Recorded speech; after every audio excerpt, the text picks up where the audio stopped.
Thank you.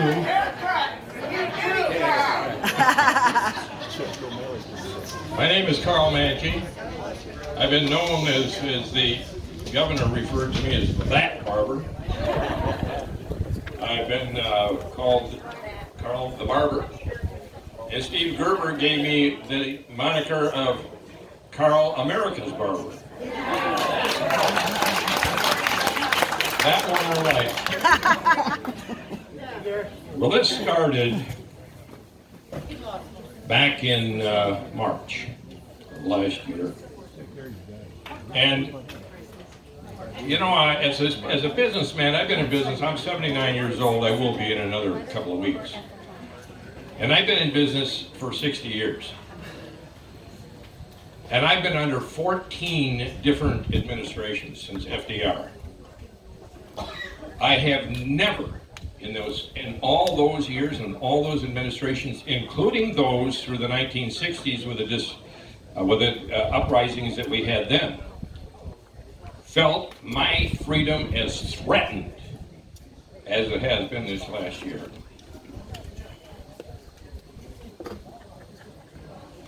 As Americans, we have to know who our enemies are. I can remember when my uncle, his locker came home from World War II. He'd been killed and they sent his locker home.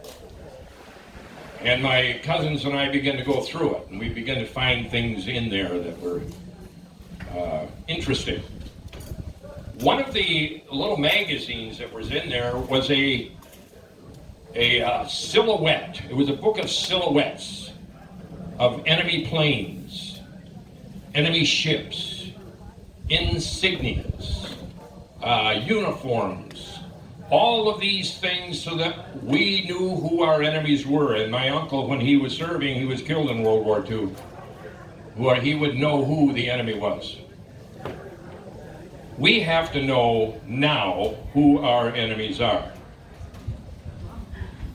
And it's, you know, we can have these discussions and we can get upset with each other's party and we can call each other names and so forth.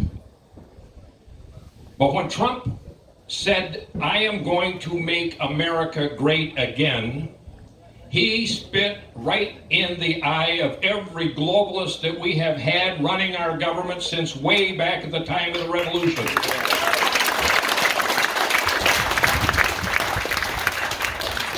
The money began to fall like maple leaves in the middle of October to get him out of office. We have had people who have gone this far, and that is it. Now, I have in my shop, we have almost like a town hall meeting. It just turns into that every day. One of the interesting things that happened here in the last 6 weeks or so was one of my clients was telling me about his friend who had been in the legislature. He wouldn't tell me who it was. He wouldn't tell me what party it was because he says it doesn't matter. He said, we'll call this guy Bob, a legislator, Bob. And they were having a few beers, and he says, I've always chided him a little bit about his job as a legislature being at the public trough and taking the public money and these kind of things. And he said, I just threw it out at him. He said, Bob, he says, how long did it take you to be compromised? He said, I expected him to come back at me with feet and talons. He said he didn't even blink. He said 2 days. The first ones that came in his office as a freshman was his party leaders, who informed him that if he continued on the same line that he had been elected on by his constituents, that he was going to be a one-termer, because they were not going to support that. The next ones that came in now, as constituents, I got to thinking now, how far have I moved down the path now of being represented? The next ones that came in, of course, were the lobbyists. And Bob, you did a wonderful job. We followed your campaign, and boy, you know, just what a wonderful guy Bob is. And all this time, Bob is realizing that he has an election coming up, and his 160 or 180 grand a year, whatever it may be, is not going to get him elected. He needs help, and they are there to help, providing we are still on the same page. Now, where are the constituents? Where is the allegiance now by our representatives? How far down the line are we now? We have party bosses, we have lobbyists, we have interests that go through the Federal Reserve System, which is nothing more than the portal to the IMF, which is nothing more than the World Bank. Where is this funding coming from that is destroying our nations, of this nation? And why don't we have the will at a judicial level to carry this to the next step? These are the questions that come in my shop. These are ordinary people, the middle class, saying, where is this money coming from?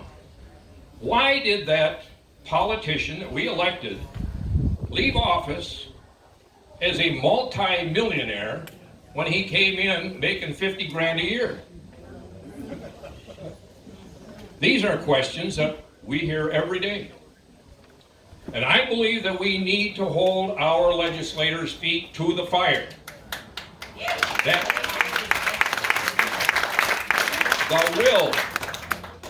the will to go on to the next step, the judicial step. How many of them have been compromised, and by whom? I don't believe that, with the term limits that we have in this country right now, there is not one politician, I don't care whether he's on the right or the left, a Republican or a Democrat, that has not been compromised by somebody along the way. He owes somebody. And I'm going to tell you, that was Trump. When Trump said, I am going to make America great again, that they came out with fighting with feet and talons to get this guy out of office. Now, as a barber, we do a little razor work. And if I were to take one of my clients and give him a little slice on the arm, it's not going to kill him. If I give him 2 slices, maybe it won't kill him. If I give him 100 slices, it's going to kill him because he's going to bleed out by that time. But now if we have a judicial system that says, well, we're going to investigate that first slice, and we've determined that there wasn't enough there to kill him. So that's as far as we're going to go with that. But if you take all 100 of them, you add them up, there was 11 million votes that he did not receive. They've let him out. This is, as far as I'm concerned, I went back to work. I went back to work on May 4th. Went through the whole month of April. I think it was the Friday before, the legislature came back and said that we have now, we reserve the rights now to, you have used up your 28 days and you are now going to have to deal with us. And at that point, our governor said, well, I'm not going to do that. I'm now going to rule by executive order. Now, if we want a governor who governs, then that governor should be able to take our Constitution, be able to read that Constitution, she's a lawyer, understand that Constitution, and realize that as a governor, her only purpose is to ensure that each one of us have the rights that are given to us in our Constitution. But she decided that that wasn't what she was going to do. She was going to rule I will not be ruled. Woo! Amen. I will be governed. I'm not a scufflaw. I will be governed, but I will not be ruled. And when we have legislatures that sat on their heinies this last year and twiddled their thumbs and let her do every single thing that she has done to us as small business people, as citizens of this country that they're free, and taken those freedoms from us, I don't believe that one of them deserved to be in that office today. That's my personal opinion. I want people who have...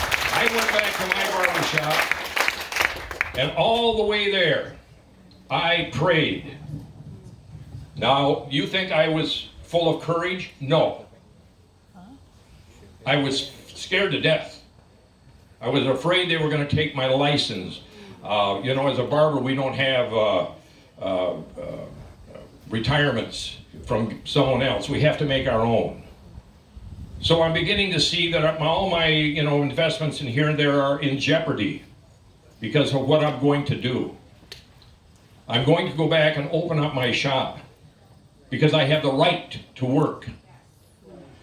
Now, on the way, I'm praying that serenity prayer. God grant me the serenity to accept those things that I cannot change. The courage, and I screamed at myself, courage to do the things that I can, change the things that I can, and the wisdom to know the one from the other, the difference. I screamed at myself all the way back to work. Courage is not something that a person has. I didn't go back in there with my thumbs in my belt and a lot of bravado and shooting 2 pistols in the air. I'm back to work. I went back in there frightened, but I did it anyway. That first day went fine. I didn't have a lot of any recourse, and I thought, well, okay. The next day I thought, okay. And I had made the comment that I would close my shop up if I went out in handcuffs or Jesus came, one or the other. But I wasn't going to be just wimping out on this thing.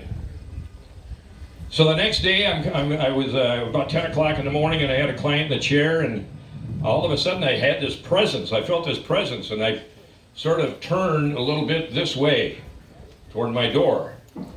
And there was a uniformed sheriff's deputy standing in the door.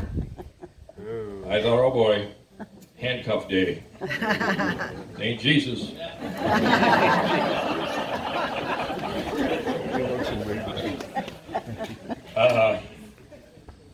He looked at me and he said, Karl, look at me.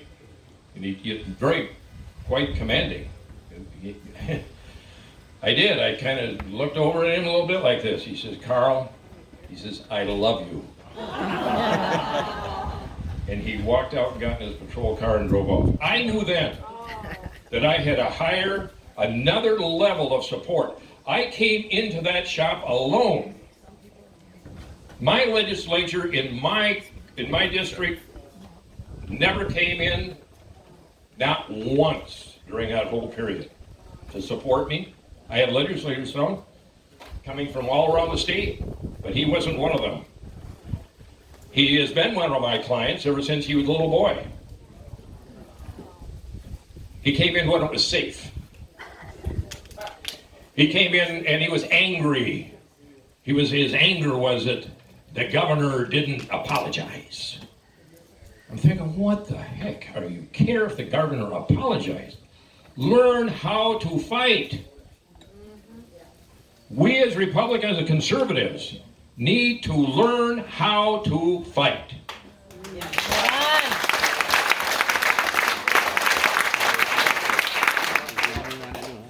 The David Rockefellers, the Bill Gateses, the George Soroses, all of these folks that have money, we can defeat them.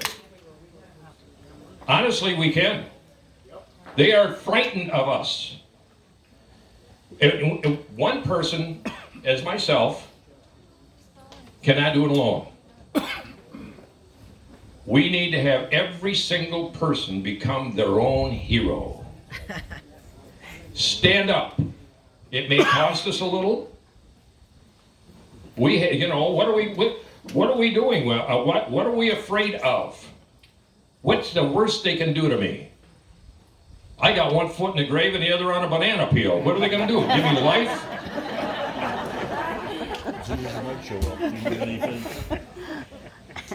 These are the questions I think that each one of us need to ask ourselves.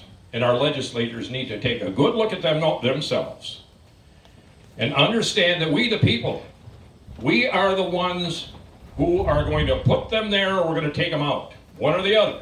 Now, we voted more people out than we voted in. That's usually what we're doing. We're voting somebody out because we're disgruntled with them. And then the new guy comes in. Well, 4 years, 6 years later, we're voting him out. We need people of courage. We need people who are able to stand up. We need people who have the conviction of our Constitution. You know, that Constitution, those were only 36 men, or 36, I believe it was, 36 or 56, that put that thing together, that stood up against King George, the most powerful potent in the whole country, in the whole world at that time. And he sent emissaries over here by the boatload to intimidate every citizen that we had here. And there were Tories, there were people that were frightened, that were afraid. And sometimes, I think the good acronym for fear, F-E-A-R, false evidence appearing real. This is so many times the case. They sent emissaries over here to threaten the colonists. There was probably only maybe 35% that actually picked up arms at that time. But it was enough. Enough people got fed up enough and decided that we are going to take our government into our hands as our Constitution has prescribed it. And it was Jefferson that said, we have a republic providing that we have the will to keep it. And that is where we stand today. Do we have the will as citizens, as legislators, as judicial officers, judges, to keep our country free from those globalists? We need to know who that enemy is. Money does a lot of stuff for people. It really does. You follow the money. That's the old saying. And when that money starts to flow, and all of a sudden one of my small problems, like what am I going to do about this campaign, and how am I going to get elected, and where's the money going to come from, and a short-term promise of, quid pro quo. If you're still on the same page we are, we're here to help. And they certainly are. The lobbyists have become the deep state. We as citizens need to really inform ourselves. Honestly, we do.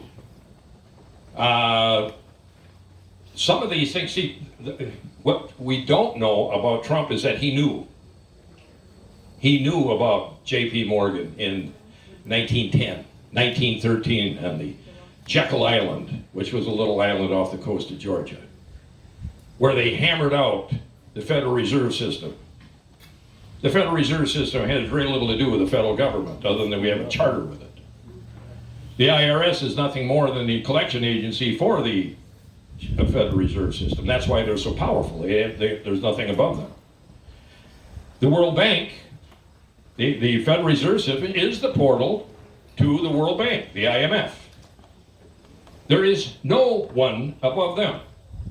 They determine when they have the economies, when they can get the economic economy, if they can get this country in debt enough, they have us. They all work for Satan? Yeah. And he's alive and well, old Clooney, slitting around, Always got a better deal. Tell you what I'm going to do. And this is the point. There's knowing who this deep state is.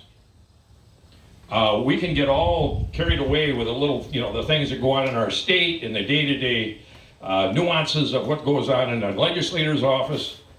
But the deeper problem is the one that Trump knows. He knows what that problem is. And it's the deep state. Lieutenant Colonel Robert Griffin. No, Lieutenant McGinnis. The deeper state. That's a good read. Good information. Good, solid information. And this is the other thing that's very difficult for us to do, because it's very hard for us to fact check anything. You know, the internet is pretty well locked up, you know, by progressives. They've got it pretty much where they want it right now.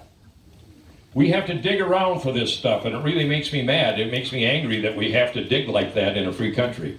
We should have open discourse, free exchange of ideas, and our universities have become nothing more than progressive cesspools.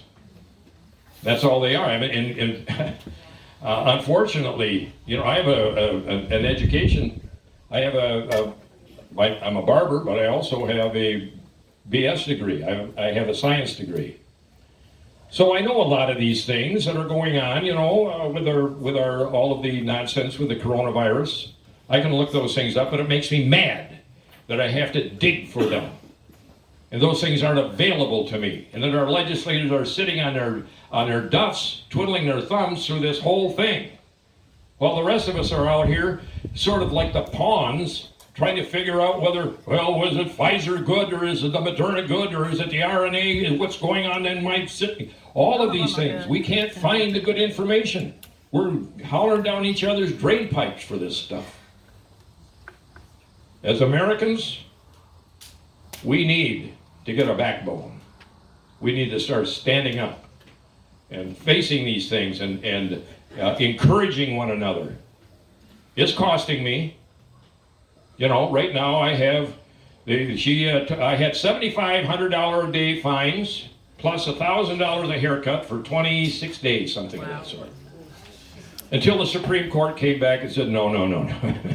No. I'll grant them this. They went across party lines, and it came back 7-0. Give him his license back. Yeah.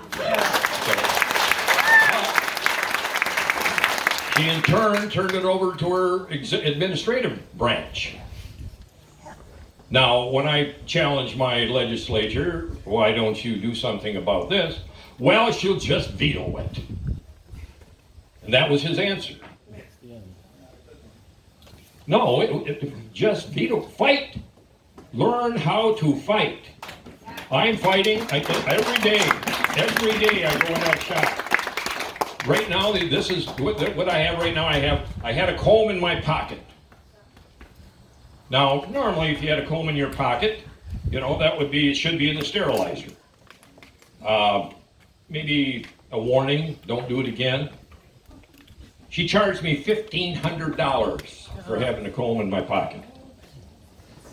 I had hair on the floor. Okay, you know, barber shop. I don't know where else you're going to put it, in your pocket or something. Had hair on the floor. $1,500. Hair on the floor. This is through her administrative branch. What really ticked her off was that I cut hair in front of her office on the Capitol step.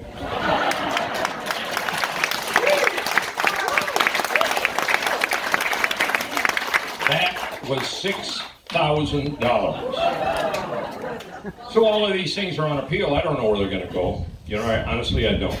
I don't know where they're going to go. But I know that, you know, I had people coming that were driving by my shop that stopped in, not necessarily for a haircut. They said, Karl, can I pray with you? Can I pray for you? There was not one time I turned down a prayer, ever. That's the type of thing that we need as Americans. You know, the churches right now, they are as much like they were during World War II. They'll quote that scripture that says, obey the government. Well, they don't realize that the government is a document. The document is a constitution. And as long as our governors, as long as our presidents, as long as our legislators stay within the confines of that Constitution, then I'll obey it. But when they step out at the request of some interest group for the sake of a few bucks here and there, or the sake of maybe some prestige, I am convinced that many people are put in office not because of their leadership ability, but because how easily they're influenced. That's my concern. So, I'm going to, I had one of my German friends, one of my German clients. He says, "This book reminds me of you." It's called Rascal.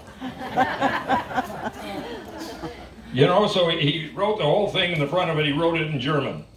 But I want to just sum this thing up. This happened many years ago.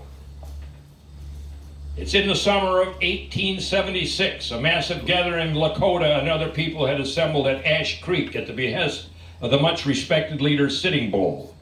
And in response to the United States government's January 1st ultimatum, which declared that any tribe not reporting to a reservation would be considered hostile, many groups began arriving at Sitting Bull's unity camp as a result of hunger or defeat at the hands of soldiers.